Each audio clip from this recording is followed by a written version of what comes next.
Olá, bom dia, Tatiane, bom dia a todos. Estamos nos aproximando da reta final do semestre, né, pessoal? E hoje a gente vai abordar um pouco da temática do controle de convencionalidade, tá certo?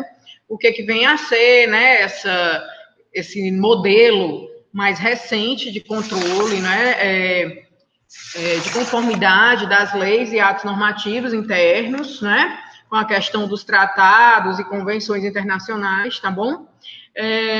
De onde surgiu, né, a origem dessa temática, tá? E a sua incidência, né, que é uma ideia de que a Corte Interamericana de Direitos Humanos, né, ali em São José da Costa Rica, tá?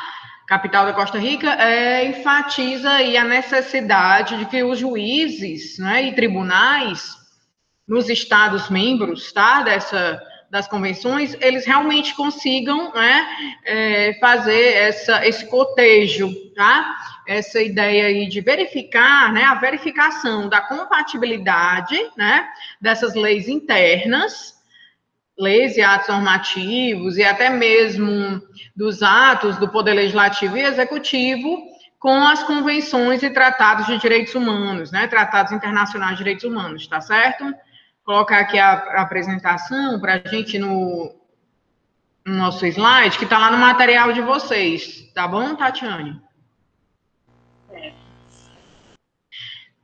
Tá dando para você visualizar aí, Tatiane? Tá, professora. Aí a gente colocou aqui, né, o controle de convencionalidade, só para não deixar de mencionar, eu indiquei para vocês aqui, né, o livro do professor Valério de Oliveira Mazzuoli, tá certo? Esse tema também surgiu com os estudos dele, né, de doutoramento, enfim, controle jurisdicional da convencionalidade das leis, tá? É do grupo GEM, né, editora forense, tá? Muito interessante, né, as teses e a sistematização do professor Valério, né, que já esteve conosco aqui na universidade, né, uma fala singular sobre a temática com muita propriedade, tá? E, assim, considerando que a sua obra, né, esses estudos sobre o direito internacional dos direitos humanos, né, a partir da obra do professor Valério, têm sido citados, né, a doutrina tem sido citada nas decisões do Supremo Tribunal Federal, tá certo? Em sede de controle, né? Seja ele no que se diz o controle, no que se fala, né? No controle difuso, seja no controle concentrado, né? Da convencionalidade das leis e atos normativos, tá certo? Tatiane, aqui tem algumas breves considerações, né? Sobre a origem, considerações iniciais desse controle. Você pode fazer uma leitura aqui, breve, evolução em âmbito internacional. Evolução em âmbito internacional, 2006. Corte Interamericana de Direitos Humanos. Passou a entender ser obrigação dos juízes e tribunais internos proceder ao exame da compatibilidade das leis domésticas com a Convenção Americana. Muito bem, rapidinho, Tatiana, só para a gente ir considerando. Pronto, o tribunal, né, a partir desse ano aqui, de 2006, houve uma decisão aqui que foi um marco inicial na jurisprudência da Corte Interamericana, né, com base na Convenção Americana, ou seja, aquele nosso conhecido Pacto de São José da Costa Rica, né, de São José da Costa Rica, tá certo, de 69, né, que começou a adotar, né, a ideia de que os juízes e tribunais dos estados, né, ratificadores, né, ou pactuantes aí da convenção, tá, devem proceder ao exame da compatibilidade dessas leis com a própria Convenção Americana, né?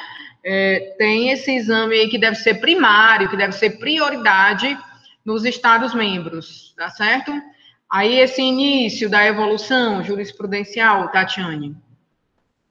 Início da evolução jurisprudencial da Corte Interamericana. Obrigatoriedade de controle interno de convencionalidade. Caso Almonacid Arellano e outros, versus Chile. Julgado em 26 de setembro de 2006. O caso dizia respeito ao homicídio do senhor Almonacid Arellano pelo regime militar chileno, em 17 de setembro de 1973, junto à denegação de justiça gerada pela falta de investigação do crime, limitada pelo Decreto-Lei nº 2.191, de 1978, que anistiou as Forças Armadas no Chile. Pronto, aí lá no âmbito, né, da Corte Interamericana de Direitos Humanos, né, eles começaram a julgar, e ali esse julgamento inicial, né, ele foi ali em setembro de 2006, tá? Foi esse caso, Almonacid Arellano, né, e outros versus Chile, né, que ele foi aqui perseguido pelo regime militar chileno, tá certo? O homicídio do senhor Almonacid, tá?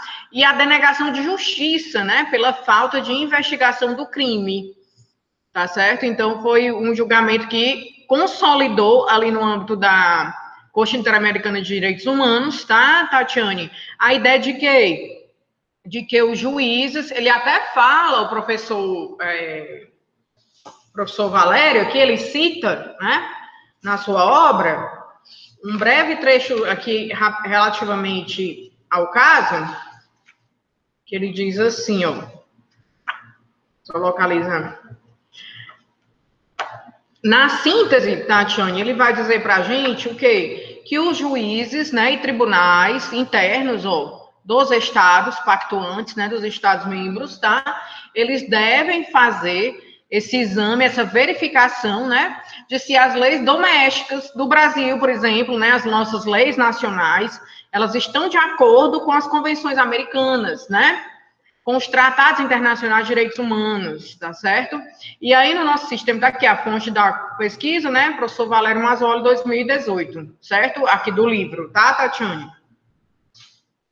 Certo. Ele cita aqui assim, ó, rapidinho, tá na página 41, né?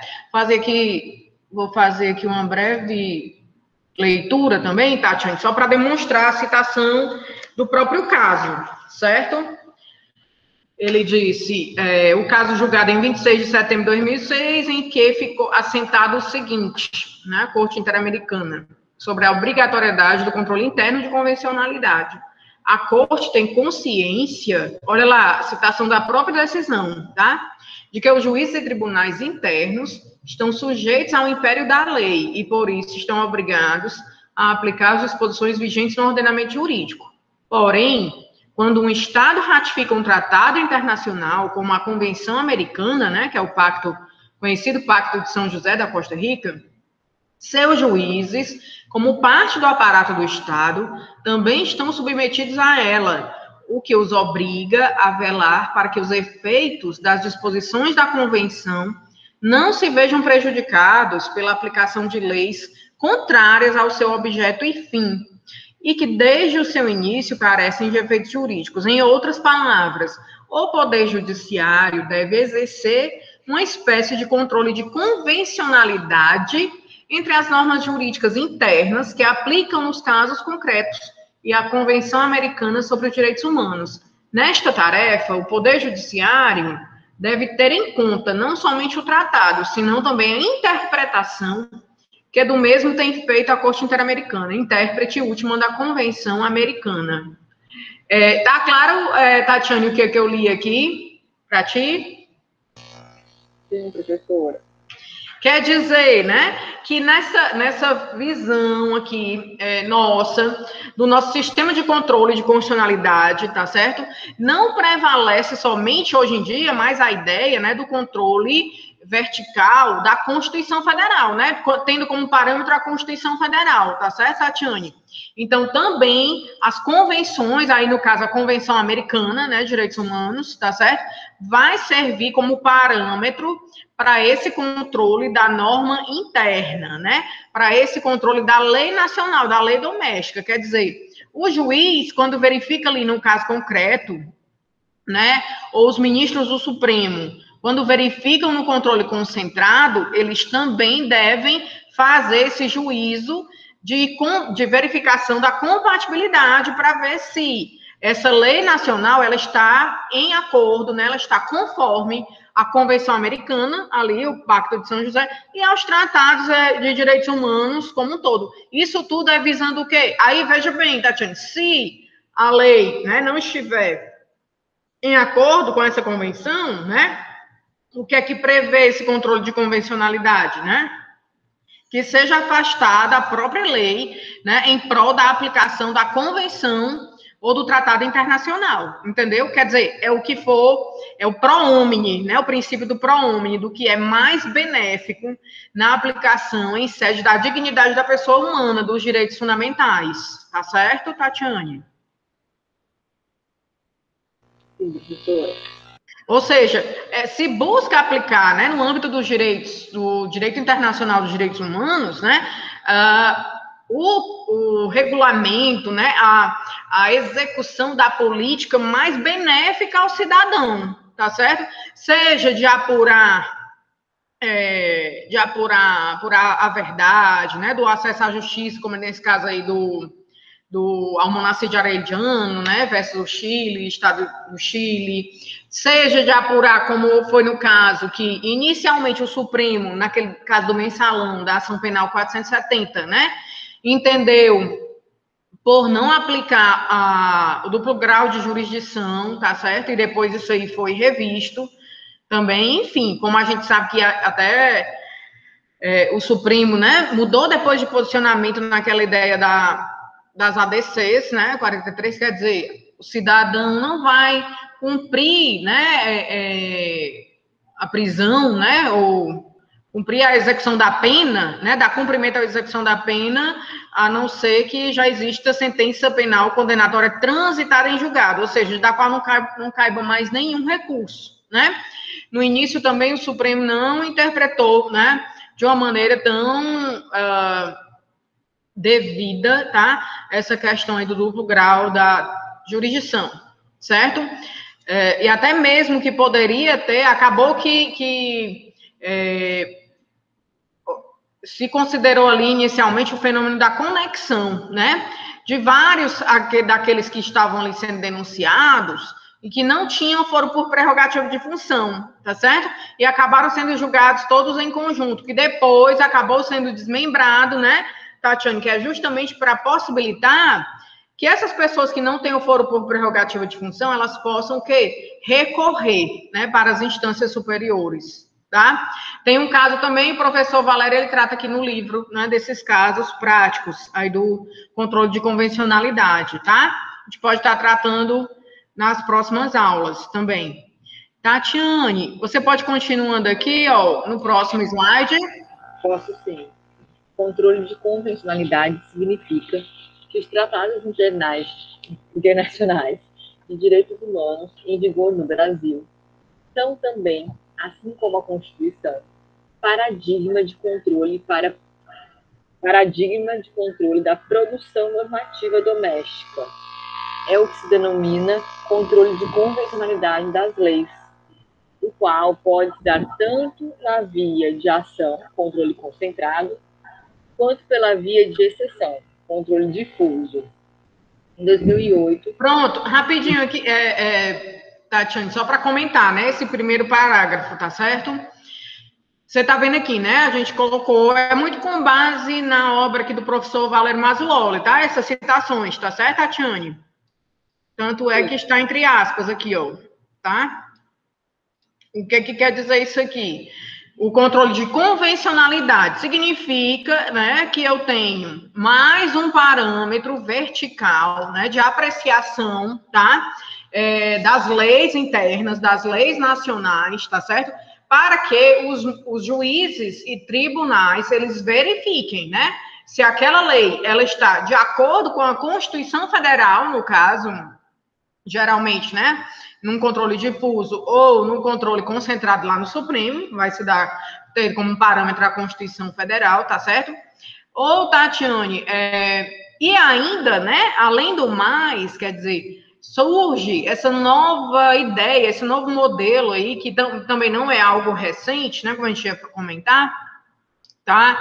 Do controle de convencionalidade. Quer dizer, os juízes e tribunais, eles também vão ter, né, que verificar se essa norma interna, essa lei nacional, esse ato normativo, ele está em acordo com os tratados, sobretudo de direitos humanos, tá certo? Tratados de direito internacional e as convenções também. Entendeu, Tatiane? É verificar se a lei interna está de acordo com esses tratados, tá? Só para não deixar de mencionar, Tatiane, né? O termo é mais, né? É um termo mais recente, tá? A ideia aqui de convencionalidade, né? Apesar da gente ter falado que no âmbito, né, da Corte Interamericana de Direitos Humanos, ela só ingressou ali no ano de 2006, tá certo? Esse termo, Tatiane, convencionalidade, que a gente, né, utiliza para tratar aí dessa abordagem, né, dessa parametricidade aí dos tratados e convenções internacionais, tá bom? Ele não é novo, certo? Não é tão recente. É um termo que foi utilizado pela primeira vez lá no direito francês, né? Que mal assim, apesar de a gente saber, né, que o direito constitucional francês, a ideia de que existe lá na França é um conselho constitucional, tá certo? A primeira vez que foi adotada essa terminologia foi lá na França. E foi ali pelos início dos anos 70, tá? Ali no ano de 75, tá certo, Tatiane? Mais ou menos fevereiro de 75, tá?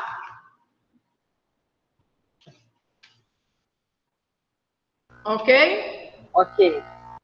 Ele diz aqui assim, ó, rapidinho. Só para fazer uma breve introdução, quer dizer, não é um termo novo, né? É um termo que já vinha sendo utilizado, mas que começou a ter uma utilização, um fundamento realmente nas decisões internacionais, né? Nesse contexto americano aqui, a partir de 2006, para a gente, né? Com a Corte Interamericana, tá? E também com a decisão do caso Almonacid, tá? De origem francesa, a expressão controle de convencionalidade data do início da década de 70, quando o Conselho Constitucional francês, né, de janeiro de 75, entendeu não ser competente para o exame de conformidade de uma lei, tratava-se da recém-aprovada Lei de Interrupção Voluntária da Gestação, com um tratado internacional de direitos humanos em vigor na França, quer dizer, ali no início de 75, tá? Lá na França se utilizou originariamente esse termo, né, da convencionalidade, tá certo, Tatiane? Então, ele não é um termo, digamos, americano, né? Ele não tem essa origem aí no direito americano, mas tem sido aplicado aqui no âmbito da nossa Corte Interamericana, Costa Rica, tá? A partir de 2006. Ou seja, 15 anos, né, de aplicação. Certo, Tatiane? 15 anos. É mais recente, né?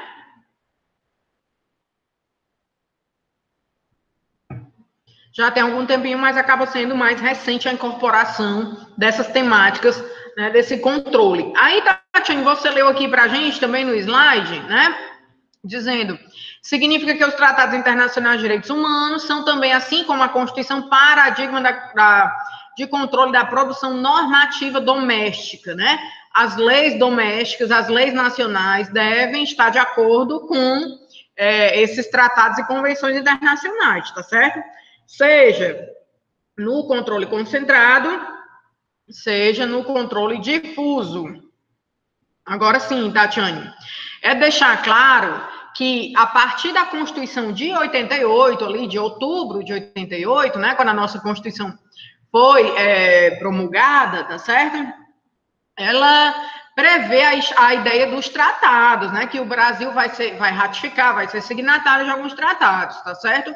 Então, ali no início, em 88, se permitia esse controle de convencionalidade, né, segundo a doutrina traz para a gente, no caso concreto, ou seja, para o controle difuso de constitucionalidade, tá claro, Tatiane? Inicialmente, né, a partir da Constituição de 88, ele surge para o controle, né, esse controle de convencionalidade, quer dizer, os juízes e tribunais, né, nas outras instâncias, né, poderiam realizar isso aí no caso concreto, para o controle difuso, tá?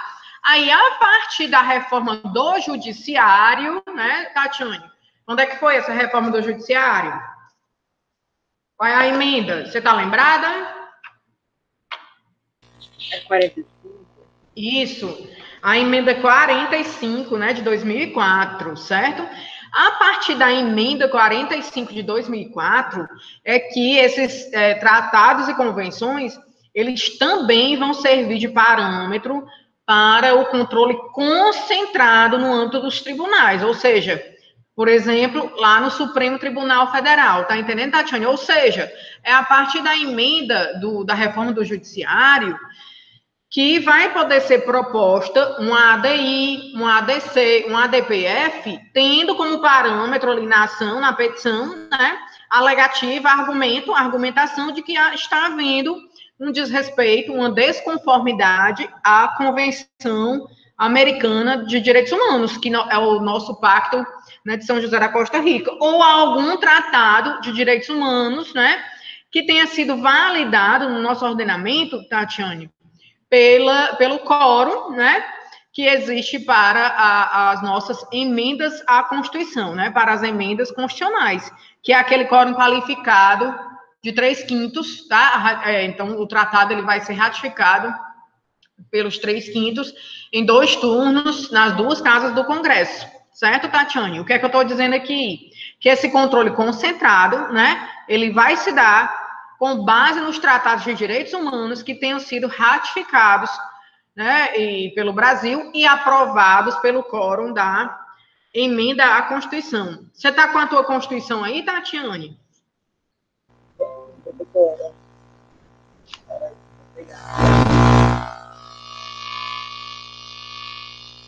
A Constituição. Pronto. Pronto, a gente vai lá no artigo 5º, certo? Pronto. Aí lá nos parágrafos, no final do artigo. Aonde? Parágrafo 3º? Primeiro e o segundo, tá certo? O segundo e o terceiro. As normas decididoras de direitos e garantias fundamentais têm aplicação imediata. Parágrafo 2º. Os direitos e garantias expressos nesta Constituição não excluem outros decorrentes do regime e dos princípios por ela adotados, ou dos tratados internacionais em que a República Federativa do Brasil seja parte.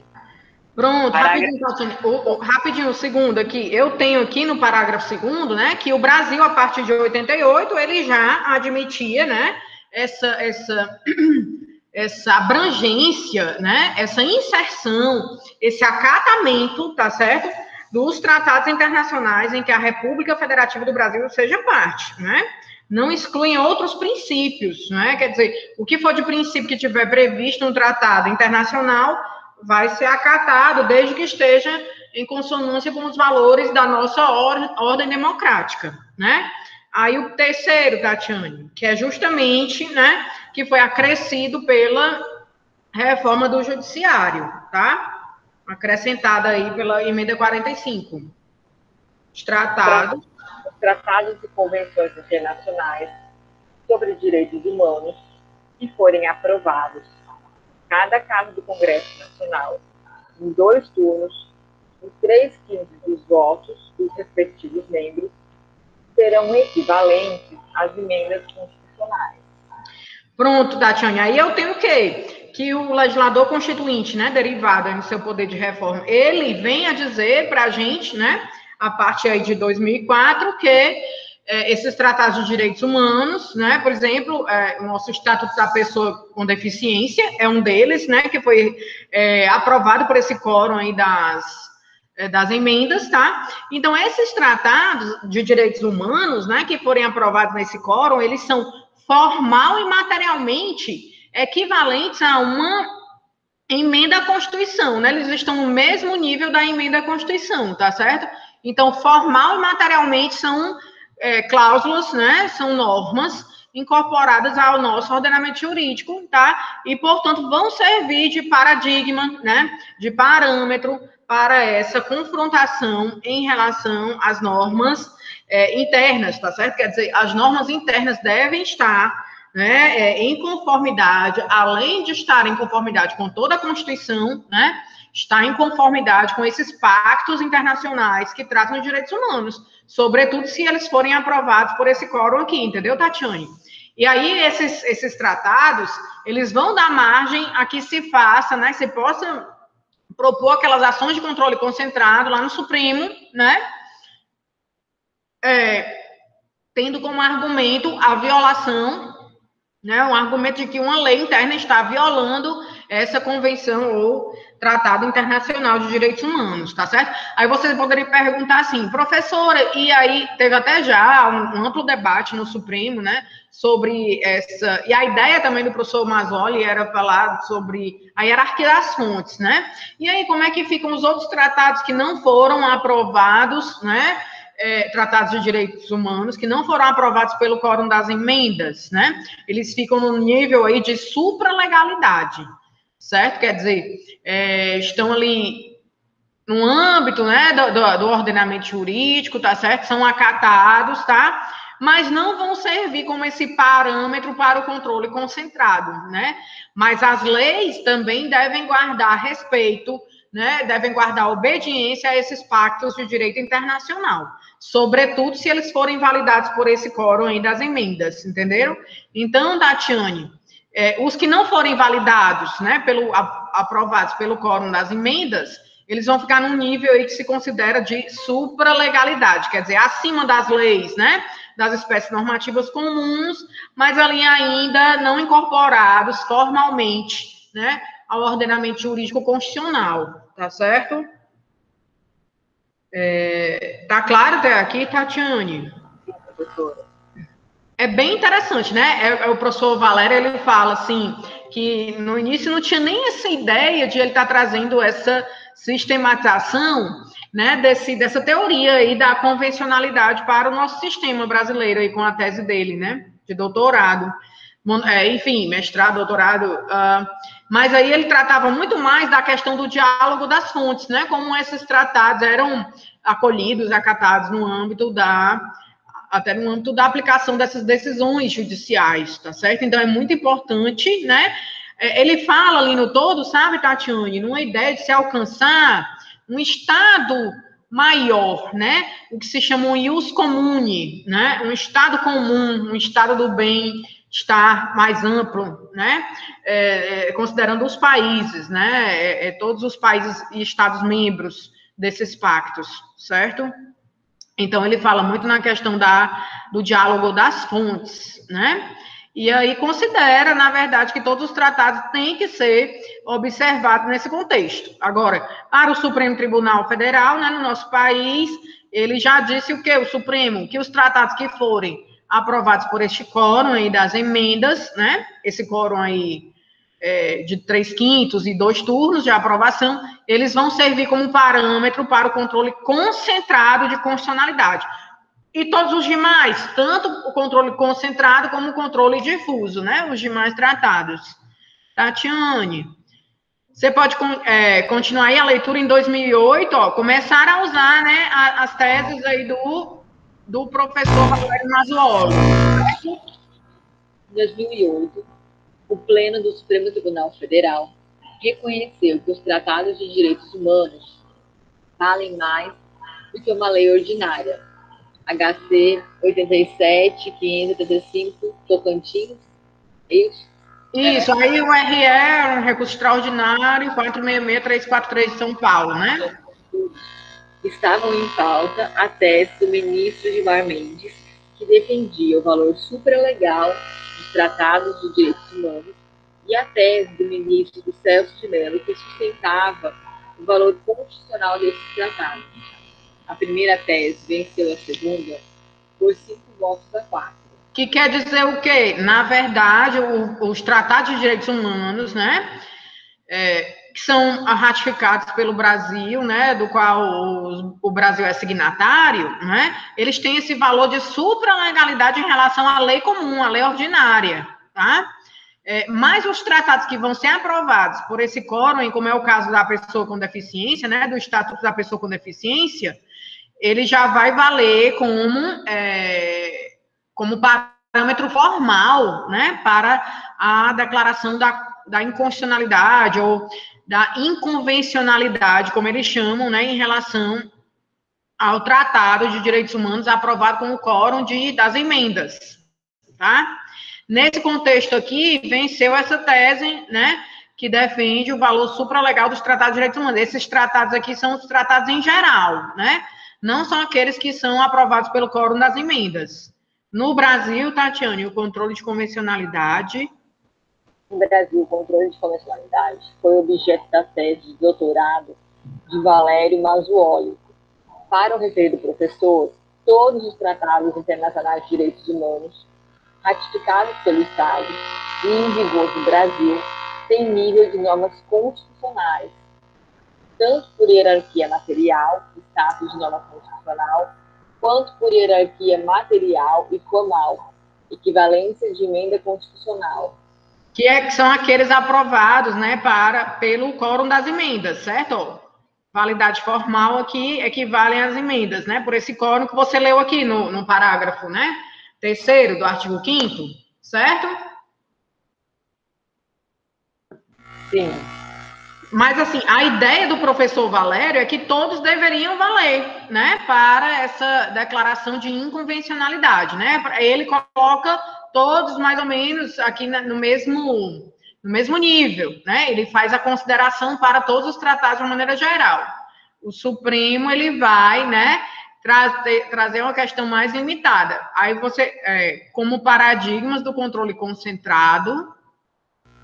Como paradigmas do controle concentrado, os tratados de direitos humanos autorizam que os legitimados, elencados no artigo 103 da Constituição Federal, proponham ação que visa a retirada da validade da norma interna que viole o Tratado de Direitos Humanos vigentes no país, ainda que em conformidade com a lei maior.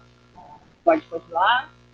Propõe ação que visa a retirada da validade, isso, de uma norma interna que viola os tratados de direitos humanos, né, vigentes no país, ainda que em conformidade com a lei maior. Só para explicar rapidinho, ele quer dizer assim, mesmo que a lei esteja de acordo, né, com a Constituição Federal, se ela estiver em desconformidade a esse tratado, né, ela pode ser não considerada naquela ideia da confrontação da constitucionalidade, né? No caso aqui, da convencionalidade, certo, Tatiane? Pode continuar. Professora, eu posso fazer uma pergunta? Oi? Posso fazer uma pergunta? Sim, claro. Com certeza. Naquela parte que eu li que fala sobre os legitimados, da 103, aí vai valer aquela mesma coisa de legitimado universal e legitimado especial, ou aí nesse caso não? Vai valer aquela questão da legitimidade, isso que também o Supremo...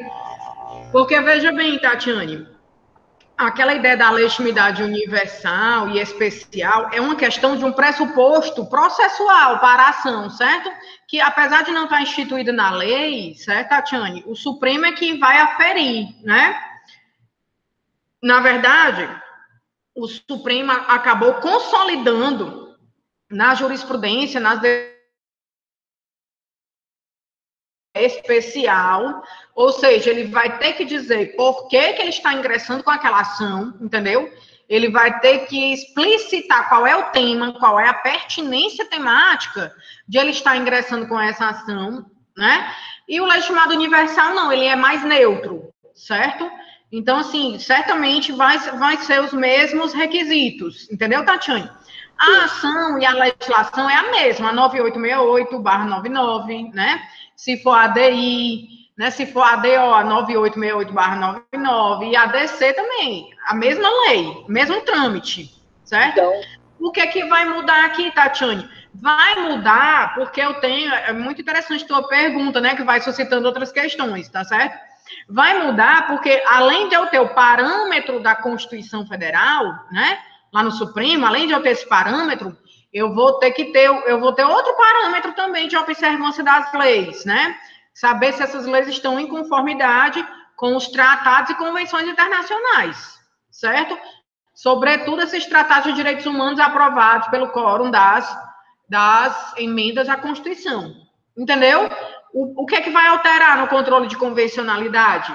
Na verdade, além do controle da Constituição, tá certo? Do controle da lei em relação à Constituição, o Supremo ele vai verificar se aquela lei está de acordo ou não com algum, né, está ferindo aquele tratado ou convenção internacional, certo? Mas então, a questão do procedimento é a mesma, a legitimidade, certo? A pertinência, então, tem a pertinência temática, de qualquer forma ele tem que demonstrar. Tá? Com certeza, tá? Pode. Aí ele coloca aqui, formas para a propositura, né? Isso. No controle difuso de convencionalidade dos tratados internacionais, com status de norma de direitos humanos e ou supralegal, deve ser suscitado em preliminar em cada caso concreto, devendo ser analisado pelo magistrado antes do mérito do pedido principal. O que é aqui, Tatiane? Aqui é no caso do controle concreto, né? No caso concreto, difuso, né? Difuso ocorre em relação em todas as instâncias judiciárias, né? Primeiro grau, né? No caso concreto, quer dizer, numa ação comum, numa ação ordinária, ou numa ação especial, no mandado de segurança, ou no habeas corpus, tá certo? Do caso concreto, né? Do sujeito, né? O advogado, ele vai estar suscitando numa preliminar que a lei tal fere, né? Fere ato. Por exemplo, teve aquele caso que foi depois convalidado, né? Pela própria Corte Interamericana de Direitos Humanos, que é o da prisão civil do depositário infiel, né? Sim. Que isso aí já foi até julgado pela corte e tudo, então não é considerado, né, essa questão dessa prisão civil, certo?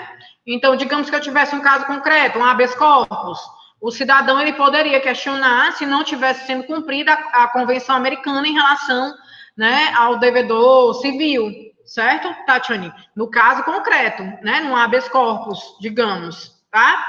Lá no Supremo, como é que seria isso aí? Para o controle concentrado, por ADI, por ADC, ou ADPF, ou ADO, entendeu? É só o argumento, né? O argumento e o tipo de controle. Para o caso concreto, é controle difuso. Todos os juízes e tribunais podem exercer, inclusive o Supremo, né? Para o controle concentrado, só são aquelas ações que a gente tem os legitimados aí no 103, tá certo? E aí eu vou ter um parâmetro de controle que vai, além da Constituição Federal, ser também as convenções e os tratados internacionais e direitos humanos, tá? Ficou mais claro assim, Tatiane? No caso concreto, né, ele vai ser suscitado, esses direitos humanos, né, os tratados, em preliminar, quer dizer, vai abrir um tópico na petição, pode ser num mandado de segurança, numa ação comum, numa ação ordinária, né? Enfim, uma obrigação de fazer contra o Estado, né? Uma ação, um mandado de segurança contra o Estado, alguma demanda contra o Estado, né? Vai se suscitar que essa norma interna, né? Essa lei doméstica, ela está descumprindo uma convenção, um tratado internacional, ela não está conforme, né? Em cada caso concreto, ó, devendo ser analisado pelo magistrado antes do mérito do pedido principal. Certo, Tatiane? E no controle concentrado?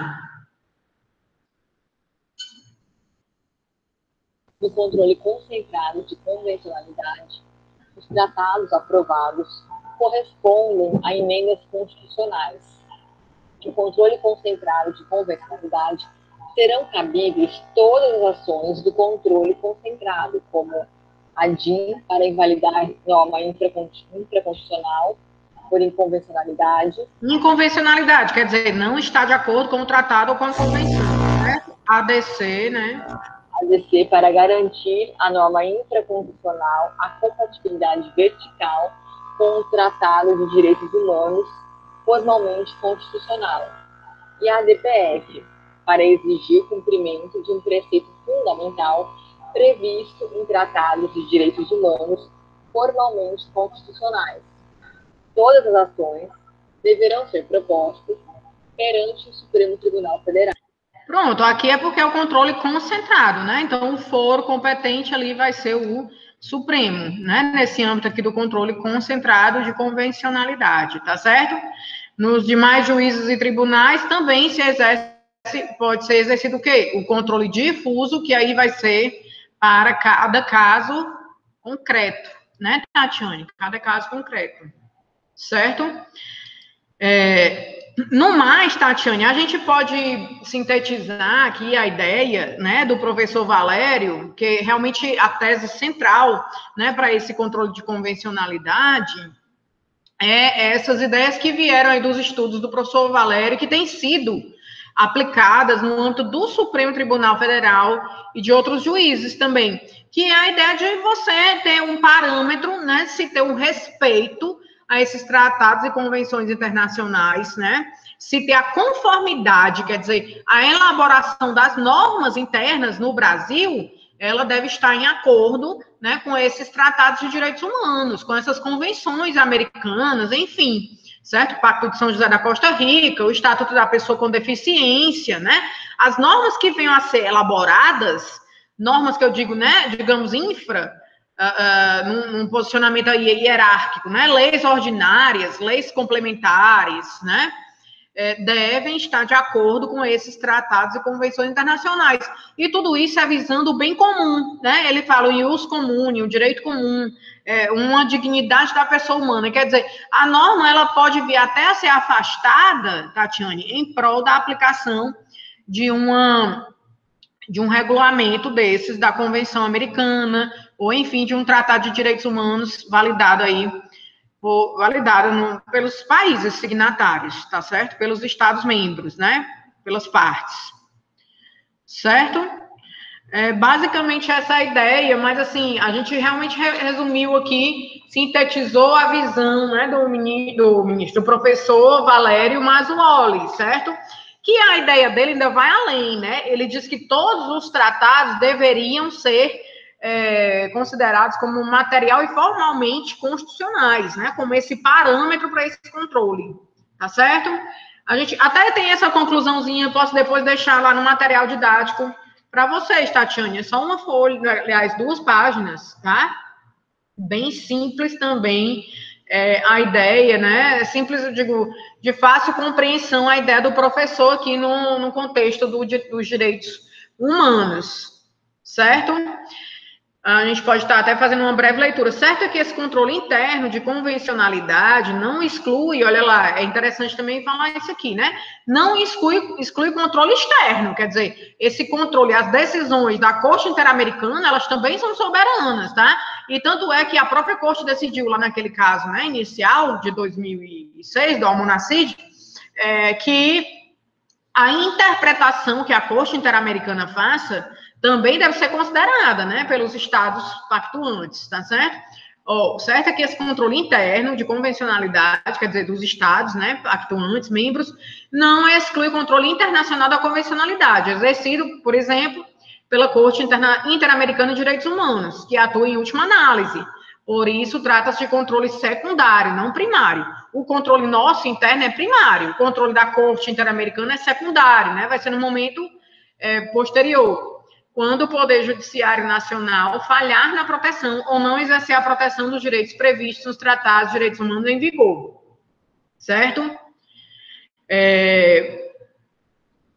Pode continuar aqui essa leitura breve do professor Valério, Tatiane? É bem simples isso. Doravante a produção normativa, né? Doravante, de agora em diante, a produção normativa doméstica conta com um duplo limite vertical material. A Constituição e os Tratados de Direitos Humanos, primeiro limite. Os Tratados Internacionais Comuns, segundo limite em vigor no Estado. Enfim, no caso do primeiro limite, relativo aos Tratados de Direitos Humanos, estes podem ter sido ou não aprovados com o quórum qualificado, previsto na Constituição, artigo 5º, parágrafo 3º. Caso não tenham sido aprovados com essa maioria qualificada, seu status será de norma apenas materialmente constitucional, né? Aquela norma supralegal, o que lhes garante serem paradigma do controle difuso, né? Ou seja, repetindo, aqueles tratados que não foram aprovados pelo quórum das emendas, né? Eles vão servir de paradigma para todos os juízes e tribunais, certo? Controle difuso, de convencionalidade, tá? Caso, porém, tenham sido aprovados e entrado em vigor no plano interno, após sua ratificação pela sistemática do artigo 5º, parágrafo 3º, tais tratados serão material e formalmente constitucionais e assim servirão também de paradigma de controle concentrado, além do difuso, óbvio, né? Porque se eles estão no mesmo nível das emendas, então vai servir de controle, de parâmetro para o controle concentrado e o difuso de convencionalidade. Os tratados de direitos humanos, paradigmas de controle concentrado, de convencionalidade, autorizam que os legitimados para a propositura das ações de controle, ADI, ADECOM, ADPF, proponham das medidas perante o Supremo, como meio de retirar a validade de norma interna, ainda que compatível com a Constituição, mas a norma viola Tratado Internacional de Direitos Humanos em vigor no Estado, certo? Tá claro aqui, Tatiane, essa ideia? É só a conclusão aqui do professor, né? Quer dizer, que se a norma interna, ela estiver de acordo com a Constituição Federal, mas ela não estiver em conformidade, ela não esteja em conformidade com uma convenção americana, né, ou interamericana, ou com algum tratado que tenha sido aí validado pelo quórum das emendas, tá certo? Essa norma, ela pode ser afastada em benefício, né, da aplicação desse tratado de direitos humanos ou da convenção, ou de alguma convenção internacional, ratificada pelos estados, é óbvio, né? Entendeu, Tatiane? Quer dizer, é bem importante também a gente pontuar esse controle difuso e controle de concentrado de convencionalidade, né? O difuso, ele vai ser realizado por todos os juízes e tribunais, né?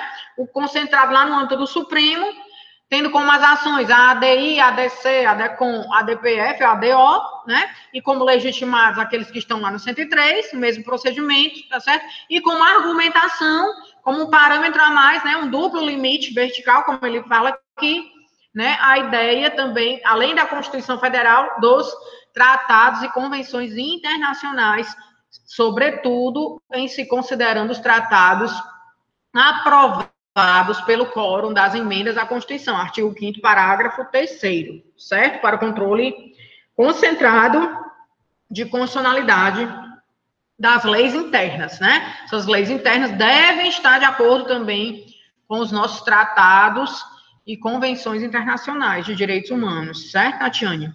Ele fala no final aqui, né, numa ideia de implantar um ius comune interamericano, certo? Aquele direito comum, né, um Estado constitucional e humanista de direito. É tudo visando o bem-estar, né, aquelas condições dignas, né, da pessoa humana, a dignidade da pessoa humana, a prevalência dos direitos humanos num contexto maior, mais amplo, no contexto internacional. Eu não sei se vocês já chegaram, né, Tatiana, a estudar a parte do direito internacional, né, que você estava falando. Sim, professora. Professor, né? Marcelo. Pronto, aqui é basicamente, né, a ideia aqui do nosso controle de convencionalidade, tá? Aí a gente pode, né, Tatiane, tem umas questõezinhas aqui, você quer verificar logo agora? Vamos, professor. Oi? Perdão, Tatiane, é que eu não escutei. Sim, professora. A gente pode até resolver duas questões que eu acho que eu coloquei aqui nesse material sobre esse tema, certo? Aí na próxima aula, a gente... Deixa eu ver se eu consigo aqui colocar para ti, rapidinho. A gente resolve as outras, tá certo? Você consegue visualizar aí agora, Tatiane? Agora veio. Questões para análise, deixa eu só buscar. Aqui a gente fez, né, com base mais nessas últimas temáticas, certo, Tatiane? Que é a ADI, ó, ADI, a ADC, né, a de impromissão, certo? Mas aí a gente vai em busca aqui dessas questões da aula de hoje, tá? a DPF, ó. E na próxima semana a gente já começa a resolver essas questões também, tá? Aliás, a gente continua, né? Olha aqui, tá? Começa a ler a 6. É a 6, o controle de convencionalidade.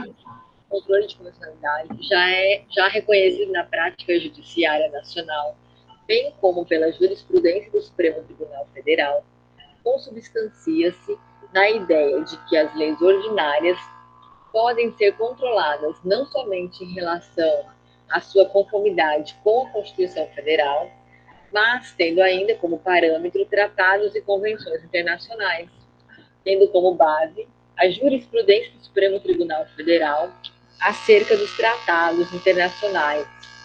O controle de convencionalidade. Somente seria possível... Controle concentrado, né? De convencionalidade, ó. Concentrado, né?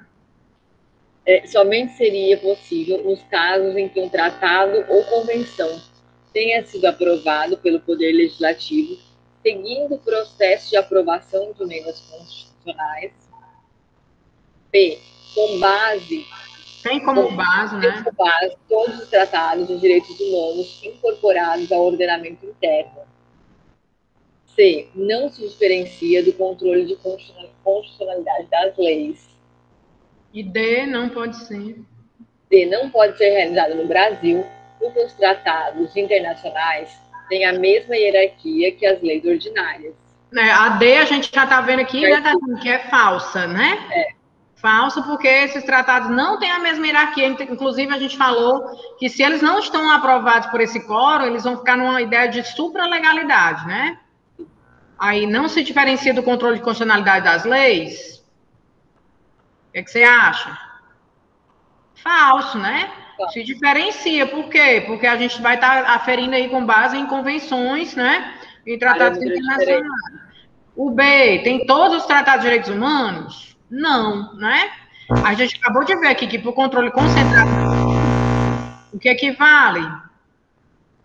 Somente seria possível nos casos em que o tratado é aprovado pelo Poder Legislativo, seguindo o processo de aprovação de emendas constitucionais. Que é o artigo 5º, parágrafo 3º, que você leu hoje, né, na nossa aula, certo? Então, o item correto aqui é a letra A. Só para tirar, né? O item A, ok? Ficou entendido aqui, Tatiane? Sim. Aí vamos passando aqui para outra questão também sobre convencionalidade, é porque está misturado, tá? Acho que é a última questão. E na próxima aula a gente vai dando continuidade, tá certo? Certo. Só ver que eu tinha colocado outra questão.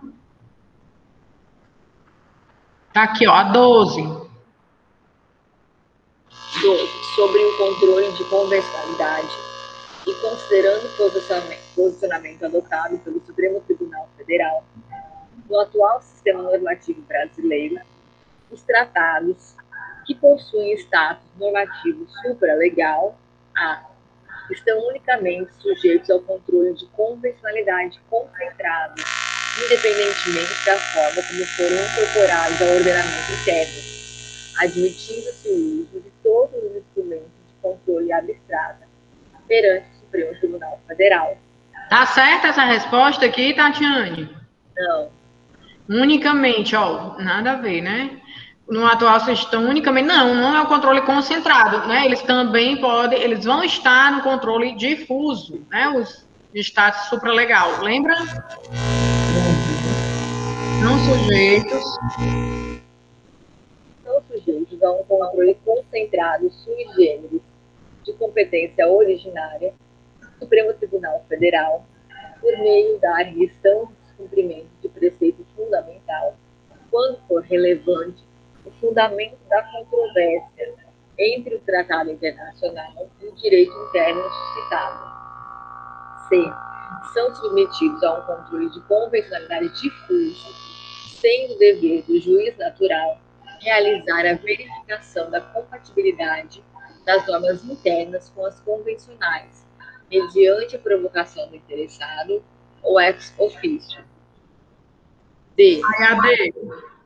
Foram incorporadas pelo processo legislativo qualificado para emendas constitucionais e podem ser objeto de controle de constitucionalidade e convencionalidade, tanto pela via concentrada quanto pela via difusa. A resposta é a D. Muito bem, doutor, olha aí. É essa mesma, né? É isso mesmo, Tatiane. São sujeitos a um controle concentrado sui generis, né, de competência originária do STF, por meio da ADPF, quando for relevante. Não, não é unicamente a ADPF, né? Enfim, não é unicamente essa ADPF, né? Pode caber a questão também da ADI, da ADC, né? Enfim, certo?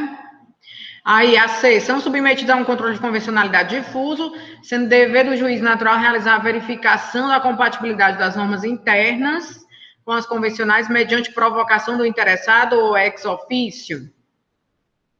Será que ele vai ser só do controle difuso? Né? Não, também do concentrado. Concentrado, justamente. Foram incorporados pelo processo qualificado e podem ser objeto de controle de constitucionalidade, né? E de convencionalidade, tanto pela via concentrada quanto pela via difusa, certo? Item D, tá? Pronto, eram essas questões, Tatiane, para a aula de hoje, né? Sobre essa temática aí do controle de convencionalidade, tá certo? Certo. Tá bom? Então a gente fica para a próxima aula. Tem aquele texto, né, do controle dos tribunais nos estados, se você quiser dar uma lidinha e fazer um resumo, tá? Ele é mais curto também. E a gente vai conduzindo aí para responder essas questões nas próximas aulas, tá ok? Tá certo. Pois um bom feriado, Tatiane, tudo de bom, bom descanso, né? E cuidado aí também com as pequenas, tá? Tá certo. Obrigada, professora. Tudo de bom, tchau, tchau, um abraço forte. Oh, Tchau, tchau.